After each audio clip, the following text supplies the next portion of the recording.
Hi, itawising. Ngasidi share market si karino share market ta kama invest tawni haibi matangda video mate amtang semjage tawjabani. Khigi share market haribsi sembagidi company gi shares de koina leiraga thamba haidarene samna haida koina sinariba pochai daidi firon leira ama sinariba thau janaba anjang napi mayamsi loinmak company leiko samna haida Hindustan Unilever they Nestle they Hindustan kano Tata Motors kan they Bajaj Motor samaina they gari leibada finance to holiba Bajaj Finance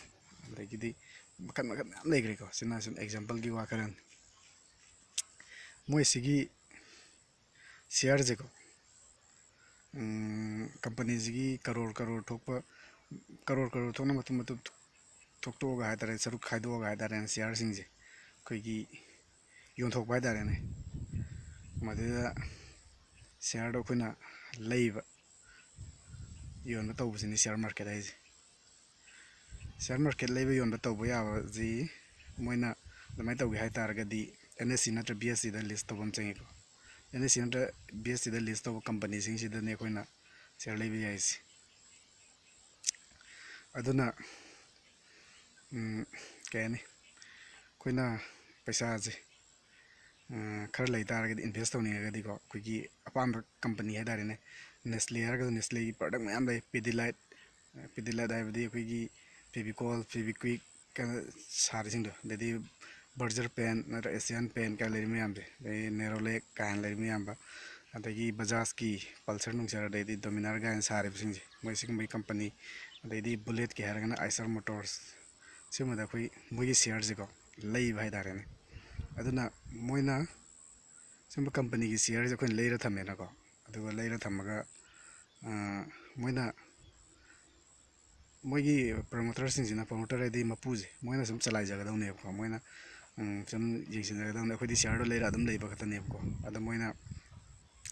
kan hona na profit mayam phang targa di madugi profit to khoida khairak ba dare ne sini share market da kana to wise aduna share market se makan makan haidi share makan makan leyo ko kano yam to return yam piba ngamba chahi amada saruk manga taruk piba chahi amada saruk tara piba daidi moi dividend piba daidi bonus split and yam leyo ko mayam ta tawraga kayani pisen am tanba ya ba haidare ne pesa khare invest tawsalaga share market ai yam phaba adu makan gi de research tawbudi khara change ko adagi share market da invest tawi hai dargadi koi maruina account se madaga wayo ko demat account je hoiti hanadi ai share market je tawning badi am kuirabne ko aina khangakpada TV da TV gi news la ko gi aroibada market news arga NSE gi moi so ngasi minus lei na plus lei habse utle ko adu uru dai tawdi tawning na du kamain tawni kadai tawni je khang na isu leiram ni adu 2019 da ki ai budi haure ko aduna mayamna share market da invest tawni ga di demat account trading account habdi moi kayani invest taw ga da ko account ma changina bank account ni type ta samna da Paytm ga le du mi type ta aduna demat account sagi hai darga di jise sabaya ba keno je yam leire ba ko kodumai harabda aina toisi zero da ni ko zero da lai 5 paisa share khan dedi angel broking dedi grow app ka du ya ma aduna hojkan di yam laina adum share market invest ni ga di ko apps yam leire aduna mayamju aina harji gyan dadraga jugo fazana explain tawba website su haidi YouTube video su am leibni ko aduna madada yenga su dum yani adu sablapna harabda share market haise company amagi ꯁꯤꯌꯔꯗꯣ ꯂꯩꯕ ꯍꯥꯏꯕꯗꯤ ꯁꯤꯌꯔ ꯍꯥꯏꯕꯗꯤ ꯃꯄꯨ ꯑꯣꯏꯕ ꯍꯥꯏꯇꯥꯔꯦꯅꯦ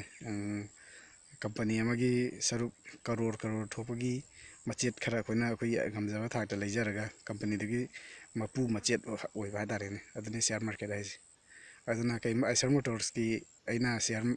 5 ꯇꯔꯨꯛ ꯂꯩꯔ ꯊꯝ ꯇꯥꯔꯒꯗꯤ ꯕꯨꯂꯦꯠꯀ ꯁꯥꯔꯤꯁꯤꯡꯁꯦ ꯑꯩꯒꯤ ꯀꯝꯄꯅꯤꯅꯦꯅ ꯑꯗꯨꯝ ꯍꯥꯏꯕ ꯌꯥꯔꯦ ꯍꯥꯏꯇꯥꯔꯦꯅꯦ ꯀꯃꯥꯏꯅ ꯇꯧꯕ ꯑꯗꯨꯅ ꯑꯩꯒꯤ ꯋꯥꯈꯜꯗꯗꯤ ꯍꯧꯖꯤꯛꯀꯥꯟꯒꯤ ꯅꯍꯥꯁꯤꯡ ꯆꯍꯤ 14 15ꯗꯒꯤ ꯍꯧꯔꯒ 15 16 ꯐꯥꯎꯒꯤ ꯃꯅꯨꯡ ꯂꯩꯔꯤꯁꯤꯡꯁꯤꯀꯣ ꯁꯤꯌꯔ ꯃꯥꯔꯀꯦꯠꯁꯤꯗ ꯔꯤꯒꯨꯂꯔ ꯑꯣꯏꯅ SIPꯒꯤ ꯇꯥꯏꯞꯇ ꯄꯩꯁꯥ ꯊꯥ ꯈꯨꯗꯤꯡꯒꯤ ꯑꯣꯏꯇꯥꯔꯁꯨ ꯆꯍꯤ ꯈꯨꯗꯤꯡꯒꯤ ꯑꯣꯏꯇꯥꯔꯁꯨ ꯄꯩꯁꯥ ꯈꯔ ꯈꯔ ꯇꯨꯡꯁꯤꯟꯅꯍꯟꯅꯤꯡꯉꯤꯀꯣ ꯃꯔꯝꯗꯤ ꯃꯗꯨꯅ ꯇꯨꯡꯗ ꯑꯆꯧꯕ ꯁꯦꯟꯐꯝ ꯑꯃ ꯐꯪꯉꯛꯄ ꯌꯥꯕꯒꯤ ꯈꯨꯗꯣꯡꯆꯥꯕꯁꯨ ꯂꯩ ꯑꯗꯨꯅ ꯁꯤꯌꯔ ꯃꯥꯔꯀꯦꯠ ꯍꯥꯏꯕꯁꯤ ꯔꯤꯛꯁꯄꯨꯗꯤ ꯌꯥꯝ ꯂꯩꯌꯦꯅ ꯍꯥꯏ ꯑꯗꯨꯕꯨ ꯑꯩꯒꯤ ꯋꯥꯈꯜꯗꯗꯤ ꯔꯤꯛꯁꯁꯦ ꯏꯔꯩ ꯂꯩꯇꯦꯅ ꯈꯜꯂꯤ ꯃꯔꯝꯗꯤ ꯑꯩꯈꯣꯏꯅ ꯁꯤꯖꯤꯟꯅꯔꯤꯕ ꯅꯦꯁꯂꯦꯒꯤ ꯄ꯭ꯔꯗꯛ ꯃꯌꯥꯝꯁꯦ ꯃꯁꯤ ꯑꯩꯈꯣꯏ ꯃꯤꯑꯣꯏꯕꯅ ꯂꯩꯔꯤꯕ ꯑꯗꯨꯝ ꯁꯤꯖꯤꯟꯅꯗꯣꯏꯅꯦꯕꯀꯣ ꯑꯗꯒꯤ ꯕꯖꯥꯖꯀꯤ ꯒꯥꯔꯤꯁꯤꯡꯁꯦ ꯑꯩꯈꯣꯏꯅ ꯂꯩꯔꯤꯕ ꯑꯗꯨꯝ ꯕꯖꯥꯖ ꯄꯜꯁꯔꯒꯤ ꯒꯥꯔꯤꯁꯤꯡꯁꯦ ꯑꯗꯨꯝ ꯁꯤꯖꯤꯟꯅꯗꯧ ꯂꯩꯔꯕꯅꯦꯕꯀꯣ ꯑꯗꯒꯤ ꯗꯥꯕꯔ ꯍꯥꯏꯔꯣ ꯍꯤꯟꯗꯨꯁꯇꯥꯟ ꯌꯨꯅꯤꯂꯤꯚꯔ ꯍꯥꯏꯔꯣ ꯃꯣꯏꯒꯤ ꯄ꯭ꯔꯗꯛꯁꯤꯡꯁꯦ ꯑꯩꯈꯣꯏ ꯃꯤꯑꯣꯏꯕꯅ ꯂꯩꯔꯤꯕ ꯑꯗꯨꯝ ꯁꯤꯖꯤꯟꯅ ꯂꯩꯗꯧꯔꯕꯅꯦꯕꯀꯣ ꯑꯗꯨꯅ ꯍꯤꯟꯗꯨꯁꯇꯥꯟ ꯌꯨꯅꯤꯂꯤꯚꯔꯒꯤ ꯗꯥꯕꯔꯒꯤ ꯒꯣꯗ꯭ꯔꯦꯖꯀꯤ ꯁꯤꯌꯥꯔꯁꯦ ꯑꯩꯈꯣꯏꯅ ꯂꯩꯕ ꯃꯇꯝꯗ ꯃꯣꯏꯁꯦ ꯀꯝꯄꯅꯤꯁꯦ ꯃꯨꯠꯄ ꯌꯥꯕꯒꯤ ꯆꯥꯟꯁꯁꯦ 0%ꯒꯨꯝꯕꯅꯦꯕ ꯑꯗꯨꯅ ꯃꯣꯏꯁꯤꯁꯨ ꯑꯗꯨꯝ ꯆꯍꯤꯒꯤ ꯔꯤꯇꯔꯟꯁꯦ ꯌꯥꯝ ꯆꯥꯎꯅ ꯄꯤꯌꯦꯕꯀꯣ 10%ꯒꯤ ꯃꯊꯛꯇꯤ ꯑꯗꯨꯝ ꯄꯤꯌꯦꯕ ꯑꯗꯨꯅ ꯃꯣꯏꯗ ꯁꯤꯌꯥꯔ ꯇꯧꯕꯁꯤ ꯃꯣꯏꯗ ꯏꯟꯚꯦꯁ ꯇꯧꯕꯁꯤ ꯆꯍꯤ 10 ꯅꯠꯇ꯭ꯔꯒ 30ꯒꯤ ꯏꯟꯚꯦꯁ ꯇꯧꯕ ꯉꯝ ꯇꯥꯔꯒꯗꯤꯀꯣ ꯆꯍꯤ 10 30 ꯃꯇꯨꯡꯗ ꯌꯥꯝꯅ ꯆꯥꯎꯕ ꯔꯤꯇꯔꯟ ꯑꯃ ꯐꯪꯅꯤ ꯍꯥꯏꯇꯥꯔꯦꯅꯦ ꯑꯗꯨꯅ ꯑꯗꯨꯝ ꯂꯩ ꯁꯤꯌꯥꯔꯕꯨꯗꯤ ꯃꯈꯜ ꯃꯈꯜ ꯂꯩꯀꯣ NSEꯗ ꯂꯤꯁ ꯇꯧꯔꯤꯕꯁꯦ ꯐꯅ ꯌꯥꯝ 3 9 10 ꯃꯌꯥꯅꯤ BSEꯗ ꯂꯤꯁ ꯇꯧꯔꯤꯁꯦ 15 10 ꯑꯗꯨꯃꯥꯏꯅꯅꯤ ꯀꯝꯄꯅꯤꯁꯦ 15 ꯂꯩꯕꯅꯤꯅ ꯃꯣꯏ ꯃꯅꯨꯡꯗꯒꯤ ꯀꯗꯔ ꯐꯗꯔꯒꯤ ꯍꯥꯏꯇꯥꯔꯦꯅꯦ ꯃꯨꯠꯄ ꯌꯥꯕ ꯀꯝꯄꯅꯤꯁꯦ ꯃꯌꯥꯝꯕꯨꯗꯤ ꯂꯩꯌꯦꯕꯀꯣ ꯑꯗꯨꯅ ꯐꯖꯅ ꯔꯤꯁꯔꯁ ꯇꯧ ꯇꯥꯔꯦꯀꯣ ꯏꯟꯚꯦꯁ ꯇꯧꯗ꯭ꯔꯤꯉꯩꯗ ꯁꯝꯅ ꯍꯥꯏꯔꯕꯗ ꯃꯨꯠꯂꯣꯏꯗꯕ ꯀꯝꯄꯅꯤꯗ ꯏꯟꯚꯦꯁ ꯇꯧꯕ ꯍꯥꯏꯇꯥꯔꯦꯅꯦ